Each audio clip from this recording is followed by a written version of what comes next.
서양 속담에 말을 연물통으로 데려갈 수는 있지만 100명이 달라들어도 그 말에게 물을 먹일 수는 없다라는 말이 있습니다.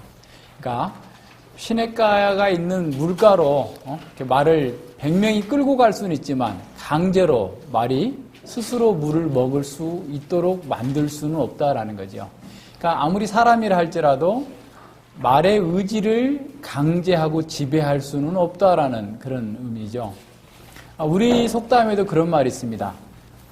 맞기 싫은 매는 맞아도 먹고 싶지 않은 밥은 못 먹는다. 그런 말이 있죠. 그러니까 때리면 맞을 수밖에 없지만 그걸 피할 수는 없지만 먹기 싫은 밥은 죽어도 이렇게 넘어가지 않는다라는 거죠.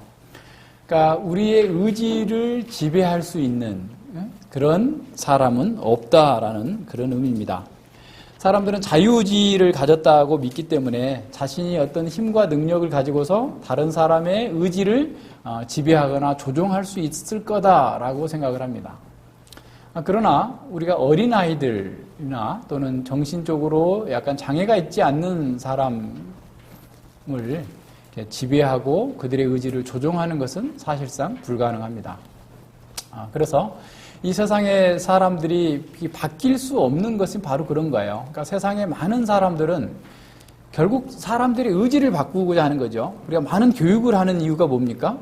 또 열심히 뭔가를 세상을 바꾸고 개혁하고 계속해서 어떤 좋은 세상을 만들고자 하는 것도 사람들의 의지를 개혁해서 정말 좋은 세상, 행복한 삶을 살도록 하기 위함인데 사실 그것이 계속해서 안 되고 있는 겁니다. 이것은 역사가 증명하고 있고 지금 우리 시대의 사회가 그걸 보여주고 있어요. 예전보다 더 많은 것들을 갖고 있는데도 불구하고 사람들은 더 악하게 행동하고 살고 있는 것이죠. 그래서 에레미야는 에레미야 13장 23절에서 이렇게 말씀합니다. 구수인이 그 피부를 표범이 그 반점을 변할 수 있느냐 할 수 있을 텐데 악에 익숙한 너희도 선을 행할 수 있으리라 라는 겁니다. 그러니까 사람들이 그 의지를 바꿔서 악과 죄에 익숙한 그 의지가 하나님을 따라서 선을 행할 수 있는 의지로 바뀌는 것은 불가능하다라는 것을 얘기합니다. 이스라엘에 좋은 교사가 없어서 이스라엘 백성들이 타락한 게 아닙니다. 이스라엘에 하나님의 말씀, 율법이 없어서 그들이 타락하고 죄를 지었던 것도 아닙니다. 이스라엘 백성들이 먹고 살기가 힘들어서 죄를 짓고 그렇게 우상 숭배를 했던 것 또한 아닙니다. 그들은 끊임없이 하나님을 배반하고 하나님 앞에서 죄를 질 수밖에 없었던 것은 그들이 하나님의 택한 백성이었음에도 불구하고 그들 속에는 늘 죄로 향하는 본성이 있었다라는 것입니다. 그래서 인간의 이 본성 불변의 법칙, 이것은 인간이 타락한 이후에 지금까지 계속해서 이어져 오고 있는 그러한 삶의 한계와 어려움들을 우리에게 보여주고 있습니다. 이 본문에서는 바로 하나님께서 그러한 사람들의 본성을 바꾸시고 회복시켜 주시겠다고 하는 그런 약속이 나옵니다. 그래서 하나님께서 새로운 성령을 부어주시고 새 마음을 주시고 새 본성을 주셔서 이제는 아무리 노력하고 스스로 결단하고 온 세상이 다 달라들어서 그에게 선을 행하도록 만들려고 했어도 할 수 없었던 그 일을 하나님께서 하시겠다라고 하는 약속이 들어있습니다. 먼저 우리가 지금 35장과 36장 15절까지를 건너뛰었는데 그 본문을 잠깐 설명해 드리면 어떤 거냐면 35장의 상황은 이스라엘 백성들이 지금 이제 바벨론으로 다 붙잡혀 갔잖아요. 그래서 대부분의 땅들이 지금 공지로 있고 아주 이제 이스라엘 백성들 중에는 아주 연약한 사람들, 배우지 못하고 천민들만 남아있을 이런 상황입니다. 그런 상황에서 에돔 사람들이, 예서의 족속들인 에돔 사람들이 야 이때다라고 생각을 하고 유다 땅과 이스라엘 땅으로 막 점령해 들어오고 있는 이런 상황 속이에요. 그래서 바벨론에 있는 이 유다 사람들은 정말 언제든지 70년 후에는 이스라엘로 돌아가겠다고 하는 그런 약속을 가지고 있는데도 불구하고 계속해서 이러한 그 에돔 사람들이 그 땅을 차지하고 있는 상황 속에서 굉장히 절망스러운 그런 상황이죠. 그래서 하나님께서는 에돔이 멸망하게 될 것이다. 그래서 에돔이 철저하게 멸망하고 그다음에 3장, 36장에서는 이스라엘 산, 시온산이 회복될 것이고 온전케 되어질 거다라고 하는 언약과 약속을 주시고 있는 겁니다. 에돔 사람들 입장에서는 그런 거예요. 과거에 예서와 야곱이 싸우면서 장자권을 예서가 잃어버렸죠. 가볍게 여김으로 말미암아서 유다가 아니 야곱이 장자권을 갖게 됐죠. 근데 여기서 우리가 생각해 볼 것은 우리 창세기 요즘에 보셨지만 이 야곱의 문제는 어떤 거냐면 하나님의 약속을 이루는데 자신의 꾀를 동원했다라는 거예요. 그러니까 하나님께서 약속을 주셨어요. 그럼 그 약속이 믿음으로써 기다리면서 믿음으로 되어질 수 있도록 모든 방식들을 하나님의 방식대로 했어야 되는데 자기 방식대로 인간의 방식대로 자기 꾀로 그 언약을 쟁취하고자 했기 때문에 리브가도 고난을 당하고 야곱도 그 외삼촌 집에 가가지고 엄청난 고생을 하다가 돌아오게 되는 거죠. 근데 지금 이 에돔 족속은 늘 그렇기 때문에 이 악감정을 갖고 있는 거예요. 이스라엘 백성들에게 대해서. 그래서 이스라엘 백성들이 이렇게 멸망한 틈을 타서 그 땅을 차지함으로써 장자권을 회복하자라고 하는 그런 내부적인 운동이 있었어요. 35장 10절을 한번 잠깐 보세요. 35장 10절에 보면 내가 말하기를 에돔을 얘기하는 거죠. 내가 말하기를 이 두 민족과 이 두 땅이 다 내게로 돌아와서 내 기업이 되리라 하였도다. 그러나 나 여호와가 거기 있었느니라. 그러니까 이 두 민족 북이스라엘과 남유다가 다 떨어져 나갔고 없어졌으니까 이제 내 땅이 됐으니까 그렇다면 이제는 내가 하는 여호와의 장자권을 다시 회복할 수 있을 것이다 라고 생각을 하게 됐던 거죠. 그러나 하나님께서는 그렇지 않다. 그곳에 여전히 내가 함께 있다라고 말씀하고 있는 겁니다. 여기서 에돔은 하나님 나라, 하나님의 백성을 대적하는 모든 세력들을 나타내는 하나의 전형으로서 보여집니다.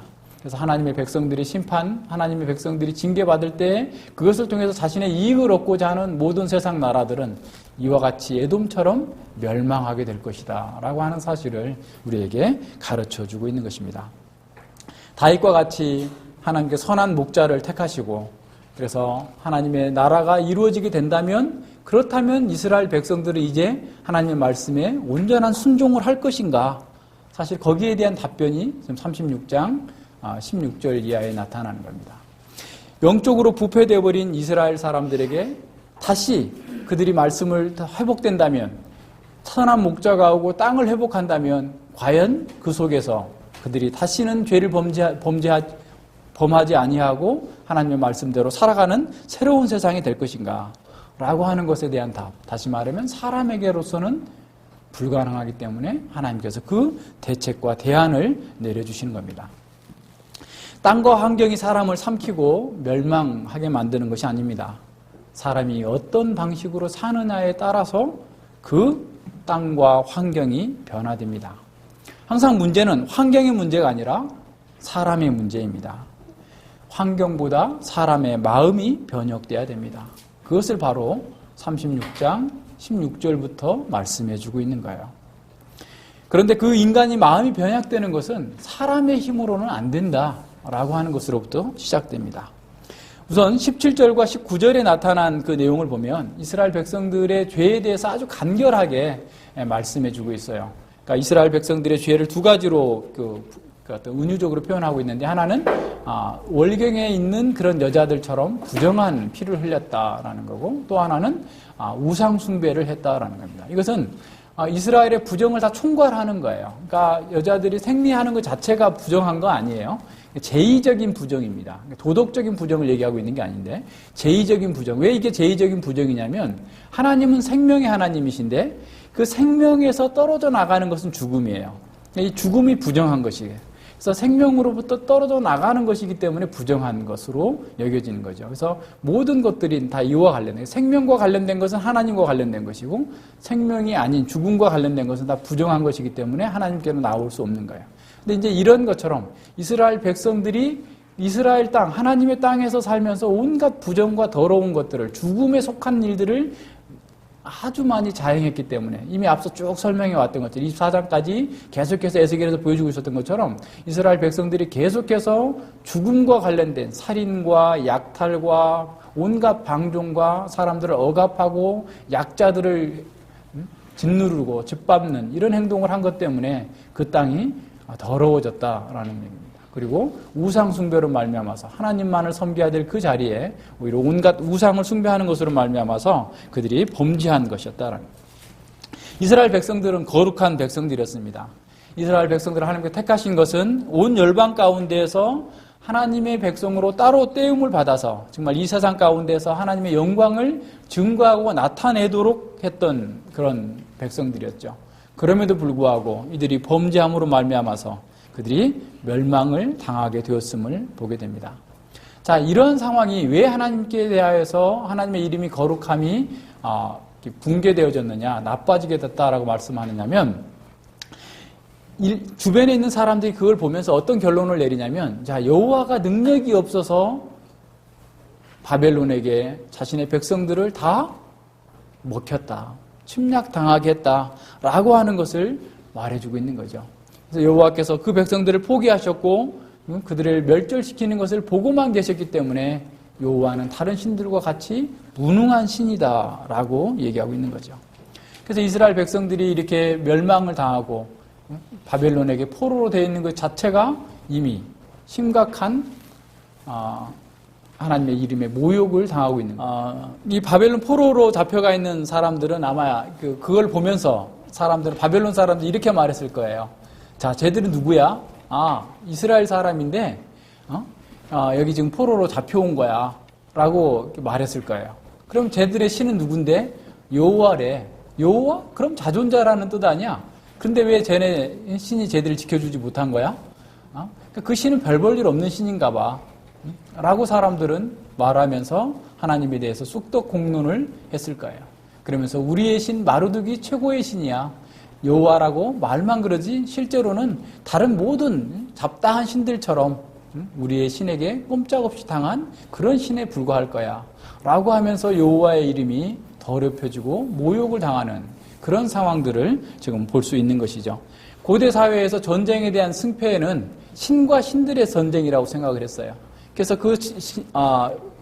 예를 들어 이스라엘이 바벨론에게 패한 것은 바벨론의 신이 강하고 이스라엘 신이 약하기 때문에 졌다라고 하는 생각 속에서 이런 말들이 아주 일상적으로 이루어지는 그런 것이죠.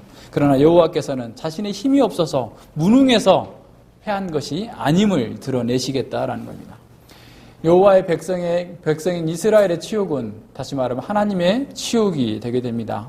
그래서 사람들이 하나님에 대하여서 조롱을 퍼붓고 이스라엘 백성들에게 조롱을 퍼붓는 것 그 자체가 이미 하나님께 대한 모욕이 된 것이죠. 그래서 하나님께서 20절에서 이렇게 말씀하십니다.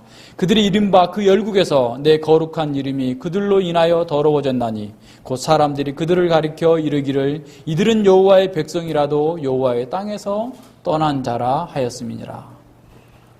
그러나 이스라엘 백성들은 완전히 멸망당한 것이 아니었습니다. 왜 그랬을까요? 하나님께서는 그 이름을 아끼고 계시기 때문에 그렇습니다. 하나님은 이스라엘과 하나님을 언약적으로 묶어 놓으셨어요. 그렇기 때문에 하나님의 주권과 하나님의 그 능력이 그들을 떠날 수 없게 만들어졌기 때문에 그렇습니다. 하나님께서 이스라엘 백성들을 그 땅으로 인도하실 때 열방 가운데서 다시 그의 권능을 드러내심으로써 그의 명예를 회복시켜 놓으시겠다라고 하는 것이 21절과 23절에 나타나는 말씀입니다. 내 거룩한 이름을 여호와께서 드러내시겠다라고 말씀하십니다. 22절과 23절을 우리가 다시 한번 보면 하나님께서 자신의 그 거룩함을, 자신의 이름의 거룩함을 회복하시겠다라고 말씀하시고 있는 거죠. 이스라엘 백성에 대한 하나님의 징계는 그들의 죄에 대한 정당한 공의로운 그런 심판이었습니다. 그러나 그것 때문에 역설적으로 하나님께서는 참을 수 없는 그런 모욕을 당할 수밖에 없는 상황이 되었습니다. 이스라엘이 하나님께 영광을 돌리고 열방 가운데에서 하나님을 아는 지식을 가진 자들이 얼마나 복되고 아름답고 건강하게 살고 있는지를 보여줘야만 되는 그런 하나님의 축복의 대형자였습니다. 그럼에도 불구하고 그들이 열방 가운데 흩어지자마자 그것은 오히려 정반대의 효과를 가져오게 된 것이죠. 그렇지만 여호와의 궁극적인 목적은 훼손되지 않고 그대로 남아 있습니다. 오히려 그러한 상황을 통하여서 여호와께서 영광을 받으실 겁니다. 그래서 바벨론 왕 또 여러 가지 그 제국이 바뀌는 과정 속에서도 다니엘과 그 친구들 많은 사람들을 통하여서 오히려 하나님께서 영광을 부분적으로 받고 계심을 드러내 보이신 겁니다. 하나님께서는 이 온 세상의 주인이시라는 사실을 우리는 분명하게 인식할 수 있어야만 됩니다. 하나님께서 이스라엘을 회복하시는 그 목적은 이스라엘 자신의 문제가 아니라 열국에서 더럽혀진 여호와의 거룩한 이름을 위해서입니다. 이스라엘의 멸망과 포로로서의 유배가 하나님의 무능력에 기인하지 않는다라는 사실을 확증해 주고 있는 것이죠. 여호와의 이름을 위한 구원이라고 했을 때 그 구원의 의미는 두 가지 이중적인 의미를 가집니다. 첫 번째는 하나님의 일방적인 은총에 속한 것이다라는 겁니다. 이스라엘의 구원은 이스라엘이 뭘 해서가 아니라 하나님께서 그렇게 작정하셨고 택하셨기 때문에 반드시 그렇게 구원해 내실 것이다라는 겁니다. 두 번째는 구원의 확실성입니다. 여호와의 이름이 걸려 있는 것이기 때문에 여호와가 아닌 이상, 그러니까 여호와가 자존자가 아니시고 여호와가 전능자가 아니시라면 이스라엘의 구원은 어렵겠지만 오히려 여호와가 여호와이시고 전능자이시기 때문에 이스라엘의 구원은 확실하다라고 하는 사실을 보여주고 있는 것입니다. 오늘날 자기 중심적인 신앙과 신학에 익숙해져 있는 사람들은 이러한 자기 이름을 위하여서, 거룩한 이름을 위하여서 우리를 구원하신다라는 말이 불편하게 들릴지도 모릅니다. 우리는 우리 편이 되시는 하나님이라는 말을 찬송하는데 익숙해져 있기 때문에 그렇습니다. 그러나 하나님이 우리 편이 되시는 유일한 이유는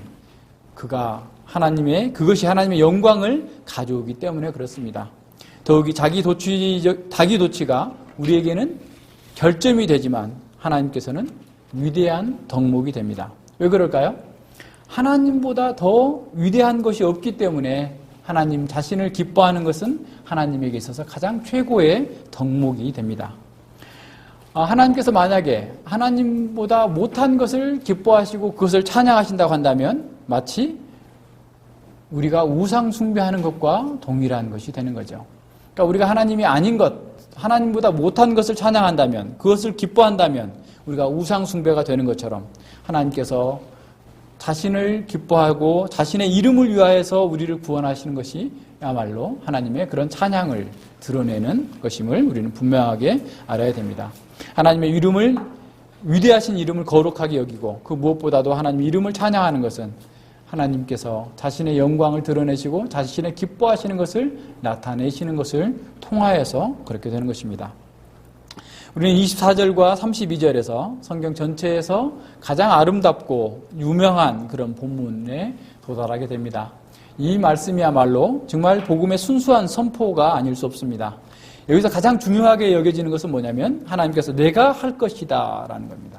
내가 하되 내가 할 것이며 내가 주되 내가 줄 것이며 내가 행하리니 내가 되리라. 모든 것을 하나님께서 주권적인 은혜 가운데에서 이루어 가시겠다라고 말씀해 주시고 있습니다. 다른 말로 한다면 하나님의 백성에게 일어날 모든 일은 하나님 자신의 일이 될 것이다 라는 것을 선언하고 계시는 겁니다. 하나님의 주권과 하나님의 은혜가 아름다운 시줄과 날줄처럼 수놓아져서 하나님의 은혜의 사역에 대한 이러한 목록을 계속해서 우리에게 나타내 보이시고 하나님의 은혜 가운데에서 우리를 구원해 내실 것을 말씀해 주고 있는 겁니다. 지금 이러한 하나님의 구원은 이스라엘이 지금 처해 있는 상황에 완전 역전을 보여주고 있는 거죠. 첫 번째는 지금 예루살렘을 떠나서 바벨론의 포로가 되어 있는 사람들이 이제는 다시 돌아오게 될 것이다 라고 하는 것이 24절에 나타나는 것이고 그들이 땅이 더럽혀져 있던 것을 새롭게 하시겠다라는 것이 25절과 29절에 나타나는 거고 여호와의 율법에 불순종하던 것이 순종하는 사람으로 바뀌어 주실 거다. 열방 가운데서 여호와의 모욕이 되었던 것을 오히려 그 가운데서 진정한 영광을 나타내시겠다라는 겁니다. 그래서 그들의 절망적인 현실을 하나님께서 온전히 은혜 가운데서 회복해 주시겠다고 하는 아름다운 약속이 이 가운데서 아로새겨져 있습니다. 24절에 보면 내가 너희를 열국 중에서 취하여 내고 열국 중에서 모아 데리고 고토에 데려가서 라고 말씀하고 있습니다. 그들을 다시 열방 가운데에서 그들을 불러서 이스라엘 나라로 회복시켜 주시겠다라는 겁니다. 출애굽과 그 출애굽 이후에 새로운 정복을 이루어 주시겠다라고 하는 그런 말씀입니다. 이것을 오늘 전체적인 인간에게 다 적용해 보자면 우리가 사단에게 사로잡혀 있었던, 그래서 흑암의 나라에 사로잡혀 있었던 우리들을 하나님의 빛의 나라로, 하나님의 나라로 다시 옮겨 주시겠다고 하는 그런 언약으로 연결될 수 있겠죠. 25절을 보면 사실 25절과 26절, 27절이 가장 핵심적인 구절인데요. 맑은 물로 너희에게 뿌려서 너희로 정결케 하되 곧 너희 모든 더러운 것에서와 모든 우상의 섬김에서 너희를 정결케 할 것이며 라고 그랬죠. 작년 3월 달에 보니까 우리가 민수기 그 19장을 했던데, 민수기 19장에 보면 붉은 암송아지 재로 만든 정제수가 있었죠. 그 정제수로 말미암아서 사람들이 부지 중에 행한 죄라든가 죽음에 접촉한 그 모든 부정한 것들을 깨끗하게 정결케 해주는 것처럼, 사실 여기서 이 정제수 맑은 물은 그런 민수기 19장에 있는 그런 붉은 암송아지의 정제수를 얘기할 수도 있고, 또 하나는 레위기 16장에 있는 부정한 것을 정결케 하는 그런 그 씻는 그 의식과도 관련이 있습니다. 어쨌든 하나님께서 우리를 회복하실 때 첫 번째 일은 뭐냐면 이러한 깨끗하게 씻어내는 작업을 먼저 하신다라는 것입니다. 그래서 우리가 하나님 앞에서 깨끗해지지 않으면 온전히 자유로울 수 없는 그런 상태를 보여주고 있는 것이죠. 그래서 하나님께서 우리에게 어려움과 고난과 그런 그 고통 속에 있는 그런 상황 속에서 온전하게 우리를 씻겨주시고 깨끗게 하시는 그리스도의 보혈을 우리에게 적용시켜 주실 것을 이렇게 약속해 주시고 있는 것입니다. 그래서 요한계시록 7장 14절에서도 하나님의 백성들이 그런 부정한 곳에서 그리스도의 피로 씻어서 깨끗게 된 자들이라고 말씀해 주고 있는 것이죠. 그래서 우리는 그리스도의 이 맑은 물로 너희에게 뿌려서 너희로 정결케 하고 너희의 모든 더러운 것에서와 모든 우상을 섬김에서 너희를 정결케 하시리라 라고 하는 그 약속의 가장 첫 번째는 뭐냐면 하나님께서 하시겠다라는 겁니다. 부정과 불의와 불법과 사망 가운데 매여 있는 우리를 깨끗게 하시겠다라고 하는 것이죠. 히브리서는 이 모든 구약적인 제의가 하늘 모형으로서 그리스도 안에서 다 온전하게 성취되었음을 우리에게 선언해 주고 있습니다. 그리스도께서는 흠이 없고 죄의 멍에를 맨 적이 없었던 온전한 속죄 제물로서 우리를 위하여서 피 흘리신 그 은혜로 말미암아서 우리가 온전한 구원을 얻게 되고 새로운 생명의 길로 나아갈 수 있게 된 것이죠. 그래서 우리는 이 예수님의 피를 통하여서 매일 우리의 부정에서 또 우리의 우상 숭배의 죄에서 깨끗게 되어질 수 있다라는 사실을 보여주고 있습니다. 26절과 27절을 보면 하나님께서 우리에게 은혜를 베풀어 주신 두 번째 방식은 어떤 거냐면 우리의 마음을 바꿔주시겠다라는 겁니다. 새 영을 너희 속에 두고 새 마음을 너희에게 주되 저희 육신에서 굳은 마음을 제하고 부드러운 마음을 줄 것이며 라고 합니다. 인간의 문제의 핵심은 마음의 문제입니다. 이 말은 역사상 검증된 진리이기도 합니다. 택하신 이스라엘 백성들마저 하나님을 배반하기를 작정한 사람처럼 행동했었습니다. 그러나 문제는 그들의 행동이 아니라 그들의 마음에 있었던 것이죠. 성경에서 마음은 그 사람의 인격의 중심을 가리킵니다. 우리는 그냥 마음하면 보통 정서를 얘기하지만 성경에서는 지정의가 함께하는 인격의 중심을 얘기합니다. 근데 이 하나님을 떠난 인간의 마음은 돌처럼 굳어져 버린 것이죠. 그래서 자신에게 유익한 말씀을 주고 자신을 유익하게 하고 행복하게 하는 그 말씀을 받아들이지 않는 것입니다. 오히려 이 굳어진 마음을 가진 사람들은 하나님을 대적하고 하나님의 방식을 거부하는 이런 상황에 빠지게 되는 거죠. 그것이 이스라엘 역사가 보여주는 그런 것이고 이 세상 역사가 보여주는 바로 그러한 증거입니다. 굳어진 마음을 가진 사람들은 하나님의 말씀을 받지도 않고 그 말씀을 행하지도 않습니다. 육신의 생각은 하나님의 원수가 되나니 이는 하나님의 법에 굴복치 아니할 뿐만 아니라 할 수도 없습니다라고 바울은 로마서에서 말씀하고 있습니다. 마음이 굳어진 사람이 할 수 있는 것은 계속해서 죄를 짓고 하나님을 대적하는 것뿐입니다. 이것이 이스라엘 역사가 보여주고 있는 것이죠. 그러나 하나님께서 그들에게 새 영을 주셔서 그 마음에서 굳은 마음을 제하시고 고기처럼 부드러운 마음을 주시겠다라고 약속하십니다. 부드러운 마음을 가진 자들은 하나님과 하나님께 속한 것들에 대하여서 온유하게 반응합니다. 그는 하나님께서 어떻게 자신을 인도하시든지 그것에 순종하는 사람이고 그 은혜에 감사하는 사람입니다. 또한 어떠한 고난 속에서라도 하나님께서 자신의 가장 선한 길로 인도하신다는 것을 믿고 하나님만을 의뢰하는 사람, 이런 사람이 바로 부드러운 마음을 가진 사람입니다. 돌처럼 굳은 마음을 살코기처럼 부드러운 마음으로 변화되게 하는 것은 세상의 어떤 힘으로나 세상의 어떤 권력으로, 어떤 권세로서 그것을 할 수 없는 것입니다. 사실 인류 역사는 사람들을 이렇게 부드럽게 하고 그의 의지를 바꾸려고 얼마나 노력해 왔습니까? 지금도 교육을 하고 환경을 개선하고 온갖 제도를 개선하는 것 또한 다 이와 관련되는 것입니다. 그럼에도 불구하고 사람들은 거기에서 한 발짝도 좋아지지 않았습니다. 이것은 오직 하나님의 은혜의 기적만으로 할 수 있는 것입니다. 만약에 이 일이 하나님의 은혜의 기적이 아니었다면 굳이 하나님의 아들이 이 땅에 오실 필요가 없었던 것이죠. 율법만 가지고도 충분히 이룰 수 있었던 일이었던 것입니다. 이 일은 성령님께서 우리 가운데 계셔서 하나님의 말씀을 적용해 주시고 그리스도의 보혈을 우리에게 적용해 주었을 때 가능한 것입니다. 성령님의 일은 바로 우리의 본성을 변화시키는 것으로 시작됩니다. 기독교는 우리의 마음을 변화시키는 것으로 시작되는 것입니다. 성령 하나님께서는 우리를 붙들어서 우리의 마음을 회개케 하시고 우리의 마음이 변화되고 온전해질 수 있도록 만들어주는 거죠. 그러니까 성령 하나님께서만 우리의 의지를 바꿀 수 있어요. 시편 110편 3절에 보면 이렇게 말씀하고 있죠. 주의 권능의 날에 주의 백성이 거룩한 옷을 입고 즐거이 헌신하니 새벽 이슬 같은 주의 청년들이 주께 나오는도다.